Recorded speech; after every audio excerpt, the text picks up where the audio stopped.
Om Swastiastu. Baik, terima kasih atas kesempatannya. Kali ini saya kembali akan melanjutkan review 2 jurnal. Itu masih berkaitan dengan perkuliahan mata kuliah IPA masa depan. Nah, izinkan saya kembali memperkenalkan diri sebelum saya mereview 2 jurnal. Perkenalkan, saya Inyuman Madusudana, NIM 202307101, mahasiswa S2 Pendidikan IPA Undiksa semester 1. Nah, review jurnal ini sebagai tugas dari mata kuliah IPA masa depan yang diampu oleh Pak Inyuman Dike. Langsung saja, saya akan mereview 2 jurnal itu berkaitan dengan green chemistry. Dan yang kedua berkaitan dengan enzim. Yang pemanfaatannya nanti di bidang industri juga. Nah, jurnal yang pertama itu ada Industrial Application of Green Chemistry, Status, Challenge, and Prospect. Nah, jadi di jurnal yang pertama ini bagaimana pemanfaatan atau pandangan dari green chemistry ini ya di bidang industri nanti dengan aplikasinya seperti apa. Kemudian untuk yang kedua, naraginase dari microbial source production and application in food processing industry. Nah, jadi bagaimana pemanfaatan enzim naraginase nanti dari mikroba untuk dimanfaatkan pada industri makanan. Langsung saja saya mulai untuk jurnal yang pertama berkaitan dengan green chemistry. Jadi untuk saat ini memang sedang gencar-gencarnya. Nah, jadi atau sebelum bilang kimia hijau. Nah, green chemistry ya. Jadi fokus permasalahannya dalam jurnal ini saya akan bahas itu dari fokus atau prospek ekonomi. Jadi prospek ekonomi yang semakin kompetitif, kemudian dari sumber daya alam yang ada di bumi ini dengan kebutuhan yang mendesak dan pengeluaran energi yang cukup banyak dan banyak efek dari limbah yang dihasilkan sehingga pengaruh lingkungan itu sangat berpengaruh ya terhadap sumber daya alam kita.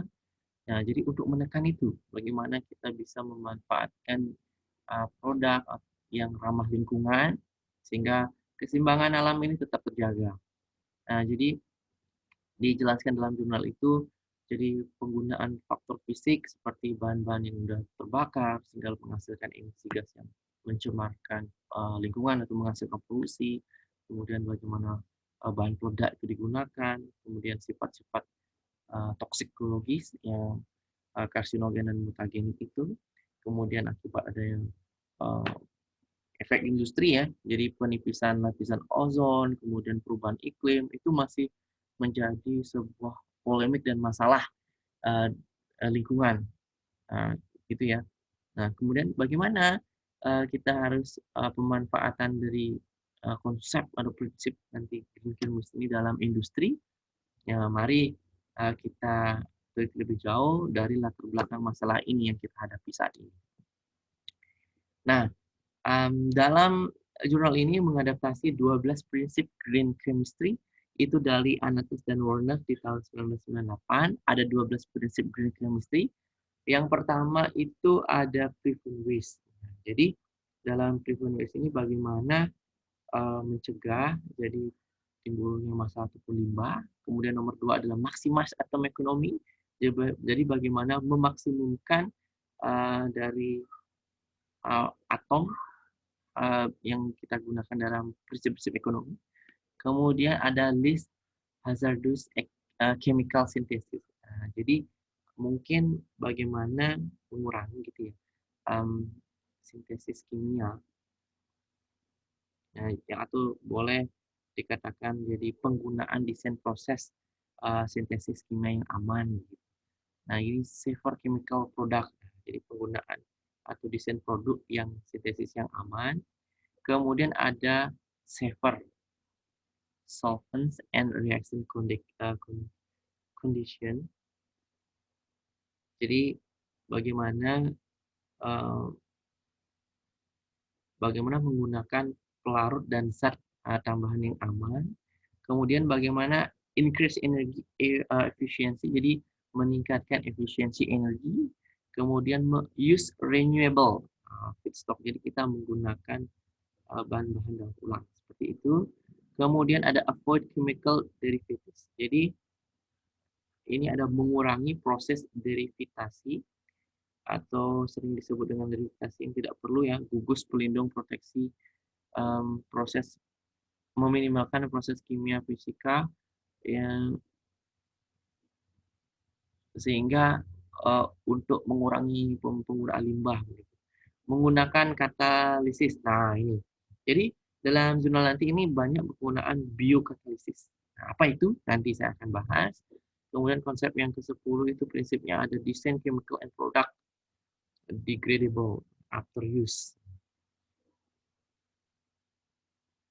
Jadi menggunakan produk yang mudah didegradasi.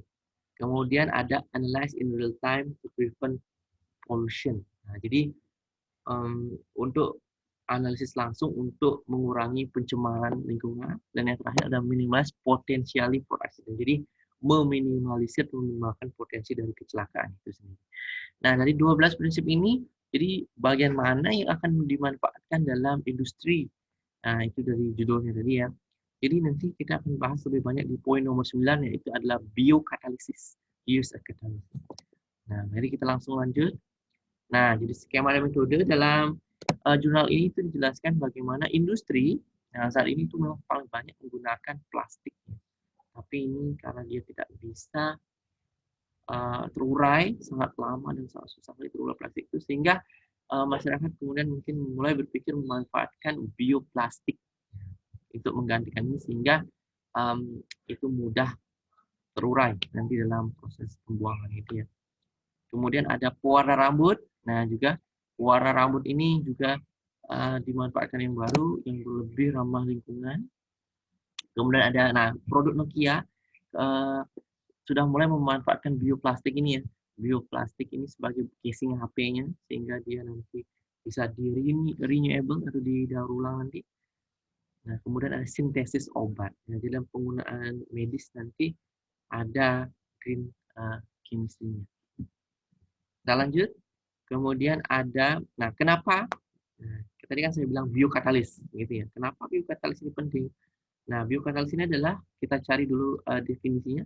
Biokatalis ini adalah suatu reaksi kimia yang menggunakan katalis biologis, merupakan metode yang tidak asing dalam proses sintesis kimia organik. Nah, di ranah akademis ya, maupun dalam tatanan industri. Sampai saat ini, metode tersebut banyak berperan dalam industri kimia, dalam farmasi, industri pangan, serta dalam pengolahan limbah dan remediasi pencemaran lingkungan.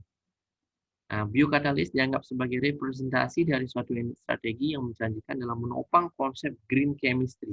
Ya, seperti kita ketahui, isu lingkungan merupakan hal-hal yang penting bagi industri. Nah, ini karena prospek ke depan ya, kita tidak akan terus bisa kalau misalkan ada polusi dan sebagainya, kan sumber daya alam kita juga sangat berpengaruh, sehingga biokatalis dan konsep green chemistry ini harus digunakan di ke depan ini. Nah, pemikiran untuk menekan polusi telah meningkatkan ketertarikan mereka terhadap para peneliti ya, terhadap produk dan proses kimia yang ramah lingkungan, dapat menekan jumlah limbah dan konsumsi energi, serta memihak pada penggunaan sumber daya terbarukan daripada bahan baku berbasis petroleum, dan tampaknya biokatalis secara ideal dapat memenuhi kebutuhan kita. Nah, konsep biokatalis ini sangat dimanfaatkan nanti prospek ke depan seperti itu ya. Nah, ini dia. Dari biokatalis tadi, itu dia tantangan kita di masa depan adalah proses harus menjalani memang agak ribet dan lama ya, karena perlu verifikasi dan sertifikasi ulang dari kalau misalkan jual produk makanan begitu, akan ada proses verifikasi dulu yang lebih lama, yang membutuhkan waktu dan mahal gitu ya, karena berfungsi untuk menghalangi perusahaan sebaliknya akan berinvestasi dalam mengembangkan kimia hemat atau mengurangi limbah. Nah, ini yang saya baca dalam jurnal. Kemudian perubahan pada proses yang lebih jinak dihambat oleh regulasi yang berorientasi pada biaya. Nah, ini cukup polemik juga di masa depan, karena penggunaan biokatalis masih jarang dan penggunaan biaya yang mahal. Nah, kemudian bagaimana prospek ke depan dalam penggunaannya? Jadi, green chemistry Miagen memegang kunci untuk masyarakat yang berkelanjutan yang memiliki potensi yang melekat untuk menjembatani kesenjangan antara masyarakat dan sains. Nah, jadi pengenalan sains ini nanti juga masuk dalam green chemistry sehingga masyarakat juga bagaimana memandang um, lingkungan ini dari posisi sainsnya ya, karena kita memang perlu dan memang butuh untuk kedepannya, tapi bagaimana kita juga jaga melestarikan itu. Perlu adanya inovasi yang didukung oleh kebijakan peraturan yang baik akan mempercepat implementasi ramah lingkungan berskala besar. Jadi kita ini perlu literasi lebih banyak tentang green chemistry ini ya, karena kita harus berpikir ke depan. Kita tidak bisa hanya berpikir untuk memanfaatkan konsumtif di hari ini, tapi kita berpikir bagaimana pemasakannya masih di kehidupan depan. Ya, segitu untuk green chemistry. Untuk selanjutnya kita perlu literasi lebih banyak. Nah, kemudian ada jurnal yang kedua berkaitan dengan enzim naraginase. Bagaimana pemanfaatan mikroba di makanan, industri makanan. Mari kita cek. Nah, permasalahan seperti apa? Nah, jadi naraginase ini adalah sebuah enzim yang dimanfaatkan di mana di makanan, jadi enzim makanan. Enzim yang naraginase ini enzim yang paling banyak digunakan di industri, pasar industri ya. Enzim digunakan untuk memecah senyawa sehingga menghilangkan rasa pahit. Mungkin seperti nanti dijelaskan di belakang itu ada jus jeruk, itu ada kalau misalkan kita tidak berisi naraginase ini, enzim ini ada menimbulkan rasa pahit sehingga permintaan konsumen itu rendah. Nah, bagaimana kita menggunakan enzim ini untuk bisa tetap menjaga kualitas makanan terjaga, kemudian rasa pahit itu berkurang, sehingga permintaan pasar lebih tinggi. Nah, ini masalah produksinya, permasalahan bagaimana upaya menghasilkan enzim itu. Nah, menghasilkan enzim ini bagaimana? Nah, dijelaskan dalam jurnal ini menggunakan atau melalui mikroba. Mikroba itu dapat dari mana? Itu penjelasannya selanjutnya. Nah, jadi dalam teori dari Mendoza 2010, Bram Solomon dan Awad itu menjelaskan bahwa mikroba itu bisa kita dapatkan dari Aspergillus sp, jamur ya, jamur Penicillium sp dan Aspergillus niger yang bisa nanti banyak menghasilkan enzim naraginase ini yang akan dimanfaatkan di mana? Di produk makanan. Itu dia. Nah, bagaimana bisa memproduksi banyak dan cepat? Nah, melalui jamur ini. Nah, metodenya seperti apa? Prosesnya seperti ini. Jadi produksi jamur itu di skemanya dijelaskan dalam jurnal itu sangat memperhatikan beberapa faktor. Yang pertama di nitrogen, natrium nitrat, pH dari naragen itu sendiri sehingga bisa menghasilkan enzim naraginase. Nah, dari yang dijelaskan dalam jurnal itu ada jamur Aspergillus foetidus, Aspergillus niger, Aspergillus flavus ini ya, itu semua bisa kita manfaatkan untuk menghasilkan mikroba yang bisa nanti menghasilkan enzim naraginase. Seperti dijelaskan dalam jurnal, jadi mediumnya bubuk kulit jeruk, nah bisa memanfaatkan bubuk kulit buah pomelo juga untuk mempercepat produksi enzim. Seperti itu. Nah, kita lanjutkan. Nah, jadi dari hasil yang kita dapatkan bahwa pengolahan jus jeruk buah menghadapi masalah yang berat karena masalah konsumen yang mungkin rasa pahit itu ya, sehingga mengurangi permintaan konsumen. Nah, melalui enzim naraginase ini rasa pahit dan dari jus jeruk dan mungkin buah anggur ini ya, bisa diturunkan melalui enzim ini sehingga melalui proses fermentasi. Nah, nanti naraginase adalah enzim yang mengkatalisis hidrolisis naringin menjadi prunin dan kemudian menjadi narigin. Inilah enzim inilah yang akan banyak dimanfaatkan di bidang industri terutama makanan dengan memanfaatkan apa? Mikroorganisme dari jamur itu sebagai medianya sehingga menghasilkan enzim yang bisa dimanfaatkan dalam industri. Mungkin sekian yang bisa saya sampaikan dari review 2 jurnal itu. Semoga bermanfaat. Saya ucapkan terima kasih. Om Santi Santi Santi Om.